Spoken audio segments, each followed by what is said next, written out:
Praise the Lord, hallelujah. खुदावंद का शुक्र हो कि खुदावंद ने हमें मौका बख्शा कि हम सब मिल बैठ कर इकट्ठे होकर खुदावंद के कलाम को सीखें। सो आज हम खुदा के कलाम में से सीखेंगे फतह के लिए शुक्रगुजारी की दुआ। ज़बूर 118 और उसकी पहली आयत से 9 आयत तक खुदा के कलाम में से हम रोशनी डालेंगे अपनी सलाह के लिए, अपनी रहनुमाई के लिए। तो हम पढ़ते हैं खुदा के कलाम में से, बड़े गौर से सुनिएगा। तो लिखा है, खुदावंद का शुक्र करो क्योंकि वो भला है और उसकी शफकत अबदी है। इस्राएल अब कहे उसकी शफकत अबदी है, हारून का घराना कहे उसकी शफकत अबदी है।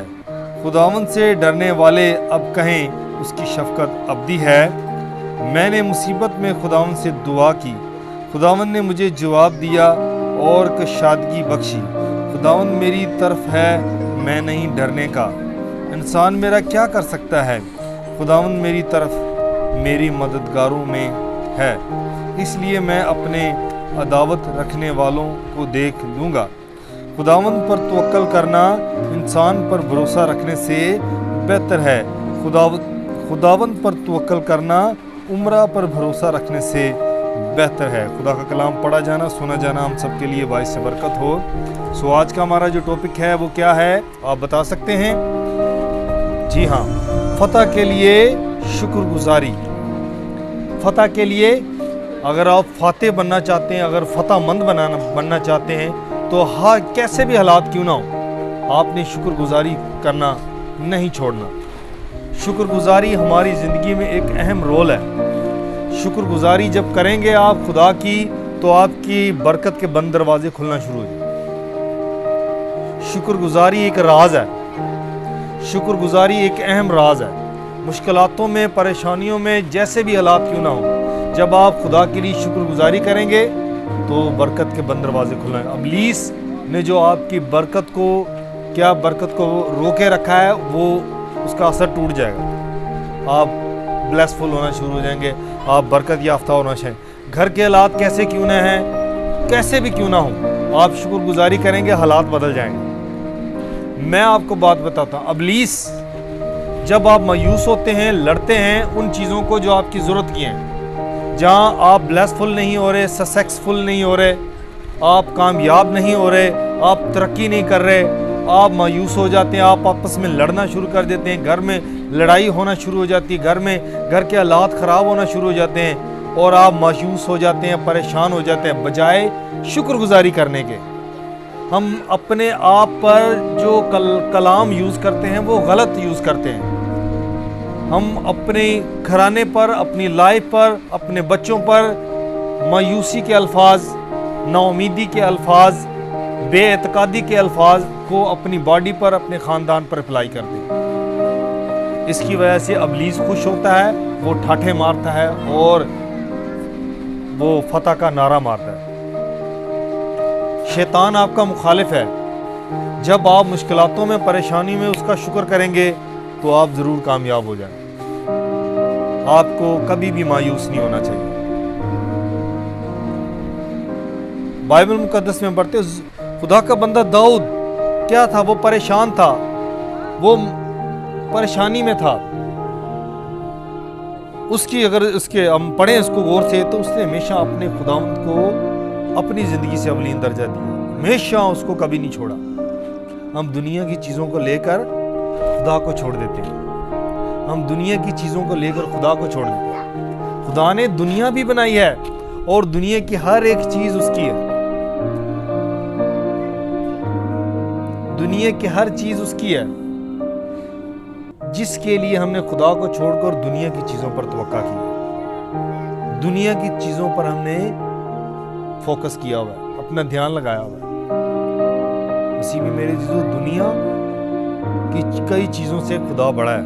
खुदा आपकी ज़रूरतों से वाकिफ़ है। सिर्फ शुक्रगुजारी करना सीखें। जब आप शुक्रगुजारी करना सीख जाएंगे, जब आप शुक्रगुजारी करेंगे, तो आपके लिए बरकत के बंद दरवाजे खुल जाएंगे। खुदा आपको ब्लेस करेगा, खुदा आपको बरकत देगा, रूहानी तौर पर, माली तौर पर। खुदा आपकी ज़रूरतों को जानता है, खुदा जानता है कि आप किन किन चीज़ों के मोहताज हो। सिर्फ शुक्रगुजारी करें, हालात कैसे क्यों ना हो।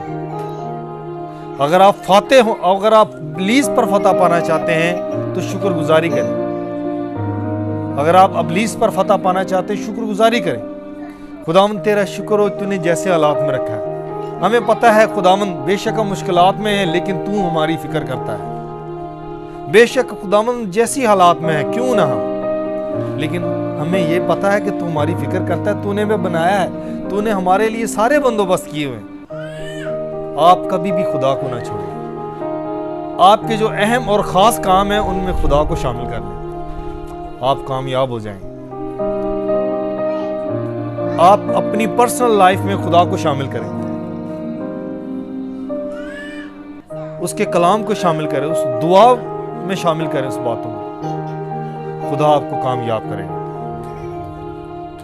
इब्लीस चाहता है कि आप लोग मायूस हो जाएं, आप लोग परेशान हो जाएं, आप लोग क्या करें, खुदा गलत कलाम अपने ऊपर यूज करें, गलत बातें अपने ऊपर यूज करें, मायूस हो जाएं। इब्लीस चाहता है आप मायूस हो जाएं, आप परेशान रहें, आप कर्जे के नीचे दब जाएं, आप बीमारियों के नीचे दब जाएं, मुश्किलातों के नीचे दब जाएं। इब्लीस चाहता है, लेकिन खुदा क्या चाहता है? खुदा आपको फतह देना चाहता है इन सब चीज़ों पर। कब? जब आप खुदा की शुक्रगुजारी करेंगे। उसी में मेरे चीज़ों हमारा जो मौजू था वो है फतह के लिए शुक्रगुजारी। तो पहले ऐसे हम पढ़ना शुरू करते हैं। खुदावंद का शुक्र करो क्योंकि वो भला है। हमें खुदा की शुक्रगुजारी इसलिए करनी चाहिए क्योंकि खुदा ने हमेशा हमारे साथ भलाई की है। क्या कभी खुदा ने बुराई की है आपके साथ? सबसे पहला काम जो खुदा ने किया हमारे साथ, उसने हमें इस दुनिया में पैदा किया है। खुदा ने इस दुनिया में हमें खलक किया है, खुदा ने इस दुनिया में हमें बनाया है। और उसके साथ जब आपको खुदा ने बनाया है तो उसने आपकी पैदा होने और उससे बड़े होने और बूढ़े होने और दुनिया से रुखसत होने तक सारी रिस्पॉन्सिबिलिटी आपकी उठाई हुई है, आपकी जिम्मेदारी ली हुई है। आप क्यों परेशान होते हैं? आप क्यों गमज़दा होते हैं? सिर्फ दुआ में झुकना सीखें, खुदा के कलाम को पढ़ा करें और उसकी शुक्रगुजारी किया करें। उसी में मेरे जीजो, अगर आप कामयाब ज़िंदगी गुजारना चाहते हैं तो आपको खुदावंद की शुक्रगुजारी करनी होगी। खुदावंद का शुक्र करो क्योंकि वो भला है और उसकी शफकत अबदी है। इस्राएल अब कहे उसकी शफकत अबदी है। हारून का घराना अब कहे उसकी शफकत अबदी है। खुदावंद से डरने वाले अब कहें उसकी शफकत अबदी है। जी हाँ, खुदावंद निहायत रहीम है, वो मेहरबान है, वो आप पर मेहरबान है। अगर आप गुनाहगार हैं, अगर आप खुदा से दूर हैं, खुदावंद के करीब आ जाएं, खुदा आपके सारे गुनाह माफ कर देगा। खुदावंद के हुजूर आए, उसके बेटे, खुदा बाप के बेटे और हमारे खुदावंद यीशु पर ईमान लाएं, आपके सारे गुनाह मिट जाएंगे, आपके सारे गुनाह माफ किए जाएंगे। यीशु का कीमती खून आपके सारे गुनाहों को धो देगा। उसके लहू को मांगे, अपनी बॉडी पर मांगे, आपके सारे गुनाह माफ किए जाएंगे। कब? जब आप अपने गुनाहों से तौबा करेंगे और उसके बेटे यीशु पर ईमान लाएंगे। आप उससे कह सकते हैं, खुदा बाप, मैं तेरे बेटे यीशु पर, जिसने हमारे लिए सलीब पर जान दी है, जिसने हमारे लिए सलीब पर कफारा दिया है, ऐ बाप, मैं तेरे बेटे यीशु के खून पर ईमान लाता हूँ कि उसने हमारे लिए खून बहाया है। मैं उसकी सूली पर ईमान लाता हूँ। मैं ईमान लाता हूँ कि वो कुंवारी मुकद्दसा मां मरियम से पैदा हुआ और 35 पल तू उसके ऐद में दुख उठाया है। इसी में मेरे जीजो, मैं आपको बात बताना चाहता हूँ, खुदा आपसे प्यार करता है। अगर आपकी ज़िंदगी में कमी कमज़ोरी है तो आप खुदा के पास आ जाए, उसकी लहू की धारा के नीचे।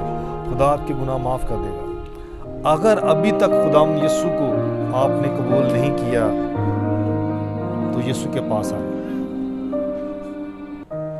अगर आपने कबूल किया है तो बहुत अच्छी बात है। अगर आपकी ज़िंदगी में कमी है, अगर आप महसूस करते हैं कि मेरी ज़िंदगी में ये कमी है, तो खुदा आपके गुनाह माफ़ करने के लिए तैयार है। सिर्फ उसके पास आए, उसके पास आ जाएं। मसीह में मेरे जीजो, खुदावंद रहीम और कदूस है, वही शुक्रगुजारी और हम्द सना के लायक है। दूसरा कोई तारीफ और हम्द सताइश और सजदे के लायक नहीं है। सिर्फ और सिर्फ मेरा और आपका खुदावंद यीशु मसीह ही सजदे के लायक है। मैंने मुसीबत में खुदावंद से दुआ की, खुदावंद ने मुझे जवाब दिया और कशादगी बख्शी। खुदावंद मेरी तरफ है, मैं नहीं डरने का। क्या कहता है ज़बूर नवीस? मैंने मुसीबत में दुआ की तो खुदा क्या करता है? मेरी सुनता है। जब आप खुदा के करीब आ जाएंगे, जब अपने आप को खुदा के हुजूर ढेलेंगे, तो यकीनन खुदा आपकी जरूर सुनेगा, खुदा आपकी फरियाद को जरूर सुनेगा। जब अपने आप को खाकसार बनाएंगे, जब अपने आप को हलीम बनाएंगे, छोटा बना लेंगे, तो खुदा आपकी दुआ को जरूर सुनेगा। जब अपने गुनाहों पर मातम करते हैं, जब अपने गुनाहों पर गिरिया जारी करते हैं, आंसू बहाते हैं, खुदा आपकी जरूर दुआ सुनेगा। खुदा आपको कामयाब करेगा, खुदा आपको फतह मंद बनाएगा, फातेह बनाएगा। खुदावंद ने हमें फतह से बढ़कर गलबा दिया है। जब खुदा आपकी ओर है तो इब्लीस क्या कर सकता है आपका? जब खुदा आपके साथ है तो इब्लीस आपका कुछ नहीं कर सकता। मसीह में मेरे जीजो, मुश्किलातों में, परेशानियों में, कैसे भी क्यों ना हालात हों, आप शुक्रगुजारी करना सीखें, आप फतहमंद जिंदगी गुजारेंगे। अपनी जिंदगी में मायूस ना हो, अपनी जिंदगी में परेशान ना हो। इब्लीस चाहता है, शैतान चाहता है कि आप मायूस हो जाएं, परेशान हो जाएं। इब्लीस आपके रुपए पैसे को बर्बाद करना चाहता है। इब्लीस आपके बच्चों को अपना गुलाम बनाना चाहता है, आपको अपना गुलाम बनाना चाहता है। इब्लीस चाहता है कि आप बीमारियों में चले जाएं, आप लानत के नीचे आ जाएं। लेकिन खुदा आपको इन सब चीज़ों से आज़ाद करना चाहता है। खुदा आपको अपना बेटे और बेटियां बनाना चाहता है। खुदा आपसे प्यार करता है, खुदा आपसे मोहब्बत करता है। क्या आप खुदा के पास आने के लिए तैयार हैं? इसी में मेरे जीजो, जब आप खुदा के करीब आएंगे तो यकीनन खुदा भी आपके पास आएगा। खुदावंद पर तवक्कल करना इंसान पर भरोसा रखने से बेहतर है। खुदावंद पर तवक्कल करना इंसान पर भरोसा रखने से, दोबारा पढ़ती हूं, खुदावंद पर तवक्कल करना, 8 आयत, खुदावंद पर तवक्कल करना इंसान पर भरोसा रखने से क्या है? बेहतर है।